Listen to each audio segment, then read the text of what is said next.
Okay. What are you greeting in the world around you this week, this year? Are you going to greet the possibility of unlimited potential in action? The religious science that we study and embody, as Dr. Craig Carter said, I will quote Craig, religious science teaches that the incarnation of the Spirit is in each of us, and it is from this source that we receive every idea of good. It also teaches that the universal spirit, which is God, operates through the creative medium, which is the law of mind and the law of cause and effect. It receives the direct impress of our thoughts and emotions and is forever manifesting them in our experience. Now, those who've studied Thomas Trord in second-year class know the principle of what? The principle of manifesting consciousness as experience. We know it as an idea unfolding. We know it as consciousness. In other words, everyone say, I don't treat for things. I treat to become the consciousness of the thing. Now, everybody say this with me. Mental equivalent. Now, your world right now is the mental equivalent of your thinking. And your thinking is cause. But if you think like the world, all you're going to do is repeat what you see. The challenge is to get out of what you see, get out of the thought that created it, and get back to what? God. That's the first step of treatment. Treatment starts with God, ends with God. There's one life, it's God. It's my life. That's the first two steps of treatment. Everybody say, there's one life, it's God. That's the thing itself. You see. That life is what? My life. Okay. Now, what you're doing with it next is your affirmation. Now, your affirmation is what? Is not trying to make something happen.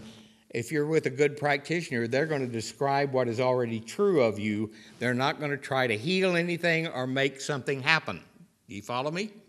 Okay. They're describing what is already true. When Michelangelo looked at that wonderful block of marble, he saw David. And then he chipped away everything that didn't look like David. And all of a sudden, David was there. And now he's in our sound room. No. He's not paying attention. He didn't even look up. All right. Now, a lot of our frustration. How many have been frustrated at least once? Okay. And what was their name? A lot of our frustration in life, if we look at it, and we say, okay, well, what's the result of our, what's the result of the frustration? If we are frustrated in our own consciousness or about our life, it results from our attempt to manipulate the world instead of affirming the truth.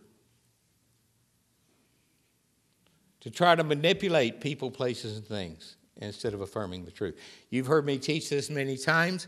The reason I do is one of the most important lessons I learned as a student. It's one that I have to keep convincing myself it's true because we can get caught up in it, and that is this. You ready? Say it with me. Nobody's going to ever do what I want them to do. No one's ever going to be what I want them to be. Think what I want them to think. Act the way I want them to act. Make the choices I want them to make. Now that you got that out of the way. Because you see, once you get that out of the way, what happens is you begin to realize how much time you waste bending yourself out of shape because somebody else is making a choice that you don't like, or thinks the way you don't like, or believes the way you don't like, or votes the way you don't like, or whatever they do. Okay. Your challenge is to do what? Be in charge of you. Be in charge of you. You see, that's the way this works. Why? Because you are in charge of you, whether you know you are or not. So, if we're trying to manipulate the world, manipulate effects, rather than change cause, we're going to cause ourselves some unhappiness. So what we want to do is get back to cause, and we start with God, which knows no limitation. We start with God, which is everywhere at once, that knows what to do and how to do it, and we direct it by way of our thought.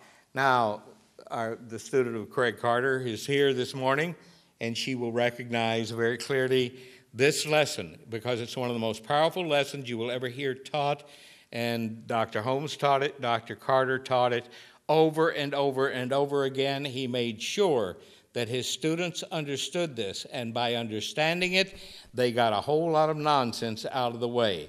Everyone say with me, my world is my thought made manifest. My thought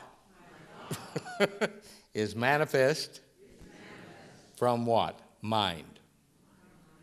Mind creates thought, thought creates world. If you want to get out of what's going on in the world, don't just get back to thought, get back to mind, and then you're free. Because that's what's looking out of your eyes at me and my eyes at you right now. That's the truth of us. There's one life, it's God, it is our life. So our result of trying to manipulate the world produces frustration. If we want to end frustration, then we do what? See, I think one of the best things about it, how many discovered when you discovered religious science and started practicing it, one of the things you began to be void of was stress. You began to eliminate stress from your life. What was it, the University of Chicago? I mentioned this a couple of weeks ago. In this survey they did, pointed out that optimistic, positive people live 15 to 20 years longer than negative people. Okay.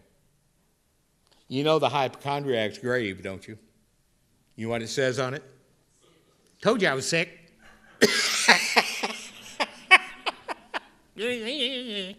Showed you. Okay. Now, we have great things to do. A lot of our teachers have taught over and over again. It's a good illustration because it paints a nice picture that you can plug into your understanding. And that is, we are many times like little children, or like a little child that's trying to pull the gate to get out.